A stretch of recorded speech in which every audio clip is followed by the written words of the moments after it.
주짓수가 1대1 싸움에서 가장 센 무술이라는 이야기를 한 번쯤은 들어보셨을 겁니다. 하지만 어느덧 주짓수는 MMA 선수들을 넘어 일반인들에게도 생활체육으로 자리 잡은 상황인데요. 남녀노소 모두가 즐길 수 있는 스포츠이지만 때에 따라 사용 가능한 기술이 다른 만큼 상대를 제압하는 기술인 서브미션 그 자체의 위험성은 너무나 높은 것이 사실입니다. 조금 과장 보태자면 주짓수에서 항복을 뜻하는 탭은 만약 지금 이 상황이 목숨을 건 실제 싸움이었다면 나는 죽은 것이나 마찬가지이니 이제 그만 싸우자 라는 의미이기도 하죠. 그렇기 때문에 결과적으로 모든 서브미션이 상대를 제압할 수 있는 살벌한 기술이긴 하지만 이 중에서도 너무나 실전성이 강해 연습 대련인 스파링에서조차 잘 쓰지 않는 위험한 기술이 있기도 한데요. 예를 들어 하체 관절기의 경우 잘못 걸리면 아예 걷지도 못할 정도로 심한 부상을 당할 수 있어 대부분의 아마추어 MMA 시합에서는 금지되어 있으며 그래플링 경기라고 하더라도 사용 가능한 기술들은 한정되어 있을 정도입니다. 그렇다면 무수히 많은 주짓수 기술 중에 과연 어떤 것이 가장 위험한 기술일지, 어떤 기술이 가장 고통스러운지 개인적인 판단으로 뽑은 탑5에 대해 알아보겠습니다. 시청자 여러분 안녕하십니까? 차도르입니다. 투기 종목, 다시 말해 싸움과 관련된 스포츠를 좋아하신다면 저희 차도르 채널 구독하기 잊지 말아주세요. Number 5. 카프 슬라이서. 이름만 들어도 너무나 잔인한 기술이죠. 영어로 calf slicer, 말 그대로 종아리를 썰어버린다는 건데요. 이 기술을 쉽게 설명하자면 상대의 다리가 접히도록 제압한 다음 그대로 힘을 실어 다리가 썰리는 기분이 드는 정말 끔찍한 고통을 선사해주는 바로 그런 기술입니다. 와, 말만 들어도 소름 돋죠? 카프 슬라이서는 백으로 가는 과정에서도 가능하고 하위에서도 쓸 수 있는 등 시도 방법이 매우 다채롭기 때문에 상당히 유용한 편입니다. 특히 트럭 포지션에서 사용하기 좋은 만큼 실패하더라도 다양한 방법으로 뻗어나갈 수 있어 다른 하체 관절기에 비해 리스크가 적은 것이 가장 큰 장점이죠. 참고로 카프 슬라이서를 당하게 되면 부상의 걱정이 들기 전에 통증이 먼저 도달하는 것을 느낄 수 있습니다. 그러나 카프 슬라이서는 선택지가 많은 MMA에서는 사실 그리 쉽게 볼 수 있는 기술은 아니죠. UFC 역사를 통틀어 단 2번밖에 등장하지 않았을 정도입니다. 그러나 카프 슬라이서로 상당한 희귀한 그림을 만들어낸 선수가 있으니 최근 미들급에서 맹활약을 펼치고 있는 로만 돌리제가 잭 허민슨과의 경기에서 카프 슬라이서를 잡아넣고 파운딩으로 끝을 맺는 정말 특이한 장면을 연출하였습니다. Number 4. 에스티마 락. 이 기술은 상대방의 발목을 꺾어 부러뜨려 버리는 정말 이야기만 들어도 살벌한 그런 기술인데요. 에스티마 락은 브라질 주짓수 고수인 빅터 에스티마와 브라울리오 에스티마 형제가 개발한 기술로 그들의 이름을 붙인 기술이 되었습니다. 주로 상대가 제트가드를 시도할 경우 사용이 용이하며 걸리는 순간 곧바로 탭이 나올 정도로 발목에 쏠쏠한 고통을 느낄 수 있죠. 시전 방법은 상대의 발을 배로 지탱한 다음 리어네이키드 초크를 걸듯이 종아리를 잡아채고 발목까지 제압한 상태에서 몸을 이용하여 그대로 꺾어버리면 되겠습니다. 또한 에스티마 락은 순식간에 발목이 골절될 수 있어 부상 위험이 상당히 높은 기술입니다. 이런 이유로 기 주짓수의 경우 브라운 벨트부터 사용 가능하며 토 홀드와 흡사한 만큼 그와 동급 기술로 보는 것이 일반적이죠. 그러나 제트가드의 경우 발을 상대의 허벅지에 거는 것으로 대처할 수 있고 풀락이 잡혔을 때 발을 안쪽으로 들어 탈출할 수 있는 등 기술 자체가 성공하기가 쉽지 않아 MMA에서는 자주 볼 수 있는 기술은 아닙니다. 현재까지 UFC에 에스티마 락으로 경기를 승리로 가져간 선수는 없는 것으로 알고 있는데요. 이해를 돕기 위해 에스티마 락이랑 가장 비슷한 기술인 토 홀드를 기준으로 설명을 드리도록 하겠습니다. 2003년 UFC 40일에서 펼쳐진 프랭크 미어와 탱크 에봇의 대결이죠. 더블렉이 막혀버리자 셀프가드로 들어가는 미어, 트라이앵글 셋업에서 미끄러지듯 허벅지를 낚아채고 동시에 오른팔을 제압하면서 에봇의 균형을 무너뜨립니다. 이 틈에 백초크 그립을 걸고 발등을 잡아주는 미어, 몸을 틀어 그립을 조여주는 순간 상남자 에봇도 버티지 못하죠. Number 3.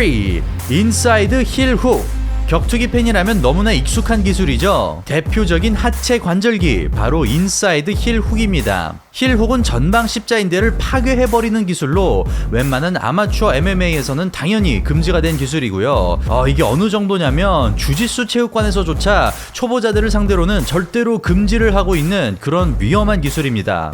다리로 상대의 무릎을 고정시킨 다음 뒤꿈치를 제압하여 그대로 돌리는 방식이며 걸리는 순간 버틸 새도 없이 곧장 부상으로 이어지기 때문에 그나마 시간을 끌 수 있는 안바나 그 밖의 관절기보다 훨씬 더 위험하다고 볼 수 있습니다. 참고로 인사이드 힐훅은 걸리는 사람의 다리가 직선으로 펴지는 형태이며 인사이드는 상대의 몸을 가로질러 잡히는 모양인데요. 이 중에서도 인사이드 힐훅이 아웃사이드보다 방어하기가 더욱 어렵습니다. 또 한 가지 힐훅의 위험성에 대해 설명해드리자면 베닐 다리우시와 토니 퍼거슨의 경기를 들 수 있습니다. 다리우시가 인사이드 힐훅을 완벽하게 잡았으나 퍼거슨이 온몸으로 고통을 호소하면서도 끝까지 탭을 치지 않았고 부상을 걱정한 다리우시가 동업자 정신을 발휘하여 스스로 풀어준 것이죠.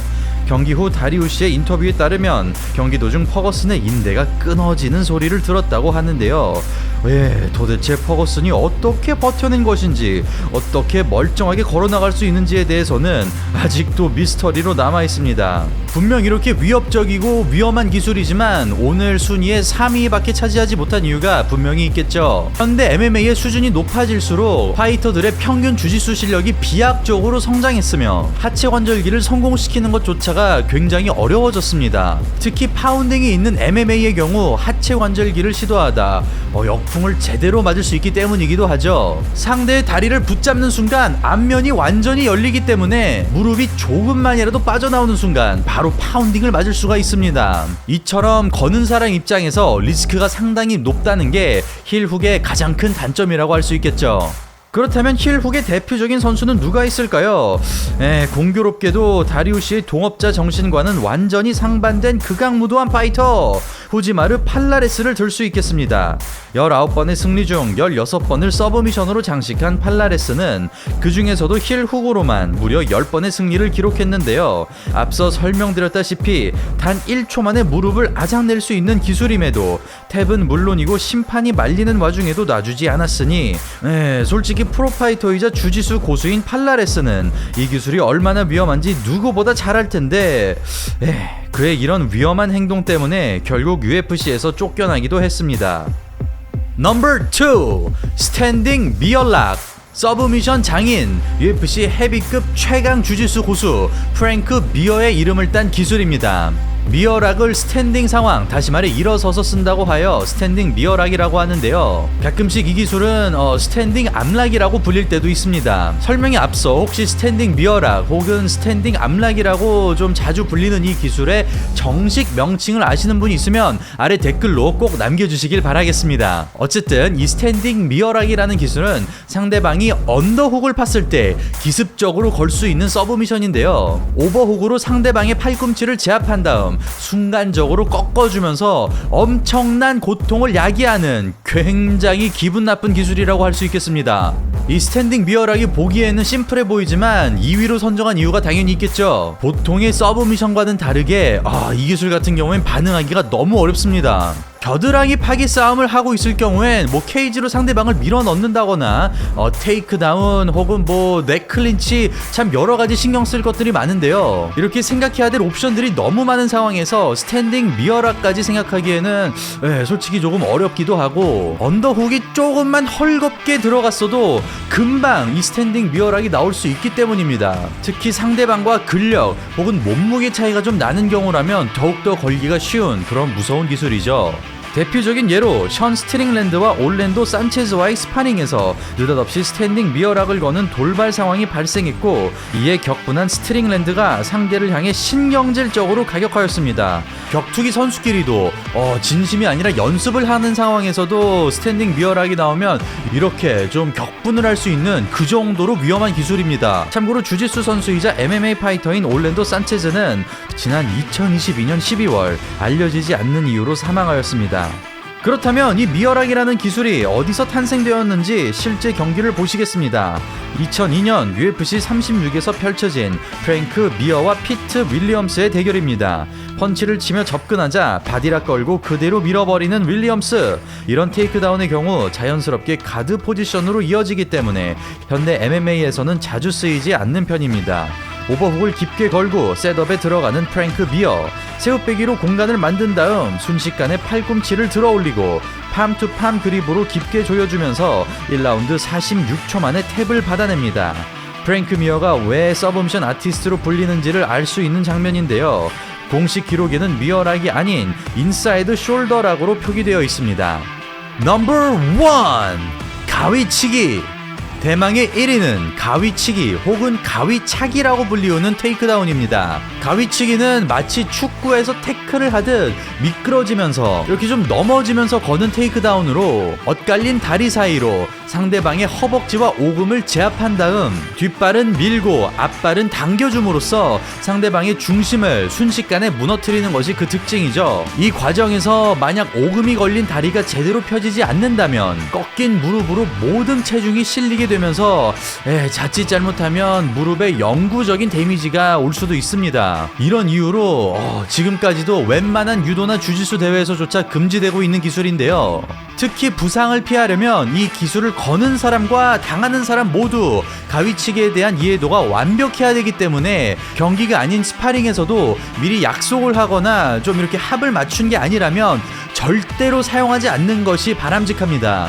여기서 한 가지 흥미로운 점은 가위치기를 살짝 변형시켜 인사이드 삼각으로 활용될 수 있다는 것이죠. 뒷다리를 쭉 펴서 상대의 두 다리를 한 번에 제압하는 가위치기와는 달리 뒷발을 한쪽 다리만 고정시킨 채로 바깥으로 빼줌으로써 보다 넘어가기 쉽게 배려하는 방식으로 반칙이 아닌 정식 기술로 쓰이고 있습니다. 그러나 이런 변형에도 불구하고 가위치기는 여전히 너무나 위험한 기술인데요. 만약 시전자가 상대방이 뒤가 아닌 사이드에서 쓴다거나 당하는 사람의 다리심이 강해 넘어가지 않는다면 반드시 부상으로 이어질 수밖에 없습니다. 덧붙여 평생 유도를 수련해오는 국가대표 선수들조차 제대로 반응하지 못하는 걸 보면 가위치기가 왜 금지되었는지를 알 수 있을 겁니다. 그렇다면 이 가위치기가 쓰였던 대표적인 MMA 경기를 보시겠습니다. 바로 2004년 프라이드에서 펼쳐진 앤더슨 실바와 초난 료의 대결입니다. 라운드 내내 실바에게 밀리던 초난 료는 3라운드 중반 기습적인 가위치기에 이은 힐 훅으로 역전 승리를 거두는데요. 지금 같은 경우에는 테이크다운보다는 힐 훅 그립에 집중하면서 가위치기가 서브미션을 위한 셋업으로 활용되었지만 만약 힐 훅 대신 그대로 엎어지는 쪽을 택했다면 옆으로 들어간 각도를 봤을 때 정말로 위험했을 것으로 보입니다. 물론 가정입니다만 초난 료의 선택이 조금만 바뀌었어도 앤더슨 실바의 모습을 UFC에서 볼 수 없었을지도 모르겠네요. 그리고 하나만 더 말씀드리자면 태권도에도 가위차기라는 기술이 있습니다. 주로 국내 액션 영화에서 상당히 자주 볼 수 있는 발차기로 앞서 살펴본 테이크다운과 비슷하게 두 다리를 반대로 찢어 동시에 양옆을 공격하는 기술이죠. 제가 알고 있는 바로는 아직 MMA 시합에서 제대로 구현된 적은 없는데요. 만약 쓸 수 있는 상황이 따라준다면 야이르 로드리게스나 알렉스 카세레스 같은 선수들은 언젠가 사용할 수 있을지도 모르겠습니다. 네! 보스턴 크랩! 프로레슬링이죠. WWE의 슈퍼스타인 크리스 제리코의 필살기이기도 합니다. 바로 월즈 오브 제리코 혹은 우리말로 새우꺾기로 또 편히 알려져 있는데요. 이건 사실 주짓수가 아닌 프로레슬링 기술이라 번외로 집어넣긴 했는데요. 좀 보기에는 우스꽝스러울 수 있어도 그 위력 자체는 상당히 살벌합니다. 상대방이 두 다리를 반대로 제압한 다음 그대로 앉아버리면서 척추를 망가뜨리는 좀 살벌하면서도 황당한 기술이죠. 하지만 보이는 모습과는 달리 이 기술을 자칫 잘못 걸어버리면 하반신 마비가 올 수 있는 정말 무서운 기술입니다. 진짜 평생 불구가 될 수 있는 위험한 기술이기 때문에 절대로 호기심이라도 따라해서는 안 되겠습니다. 그런데 놀랍게도 이 보스턴 크랩이 실전에서 딱 한 번 나온 적이 있죠. 바로 2017년에 펼쳐졌던 조노 미어와 에론 존스와의 시합입니다. 경기 중 에론 존스가 부상을 당했다는 듯이 고통을 호소했으나 시합은 그대로 진행됐고 이로 인해 에론의 전이가 꺾인 상황에서 보스턴 크랩이 나오게 되었는데요. 미리 준비한 것인지는 모르겠지만 승기를 잡은 미어가 갑자기 에론의 다리를 공략했고 우연하게도 미어의 상처가 에론의 다리를 향하는 포지션이 만들어지면서 월즈 오브 제리코로 탭을 받아내는 전무후무한 장면이 연출되었습니다. 참고로 이 굴욕을 당한 에런 존스는 현재까지 6전 6패를 기록 중이며 승리한 조노 미어 역시 총전적 4승 3패로 그다지 신통치 않은 성적을 남기고 있습니다. 네, 오늘은 실전 무술이라 평가받는 주짓수에서 가장 위험한 기술 탑5에 대해 알아보는 시간 가져봤습니다. 사실 앞서 말씀드렸다시피 주짓수가 굉장히 대중적으로 또 세계적으로 널리 뻗어나가면서 선수들뿐만 아니라 일반인들도 주짓수에 대한 이해도가 많이 올라갔고 그래서 이 짧은 시간 안에 굉장히 많은 기술들이 새로 생겨나고 또 세계적으로 주짓수의 평균 실력이 굉장히 높아졌다고 할 수 있겠는데요. 그렇기 때문에 나날이 주짓수에 대한 이해도와 방어법도 널리 퍼지게 되었고, 예전에 호이스 그레이시가 좀 보여줬던 것처럼 그런 화려한 기술로 어마어마한 상대들을 제압하는 모습은 좀 보기가 힘든 시대가 되긴 했습니다. 이런 현상을 깨기 위해 지금도 에디 브라보 같은 주짓수 천재들이 계속해서 신기술들을 개발하고 있는 것입니다. 자, 그럼 또 앞으로 또 어떤 새로운 기술들이 격투기에 나타날지 기대를 해보면서 오늘 방송은 이만 마치도록 하겠습니다. 이상 차도르였습니다. 감사합니다.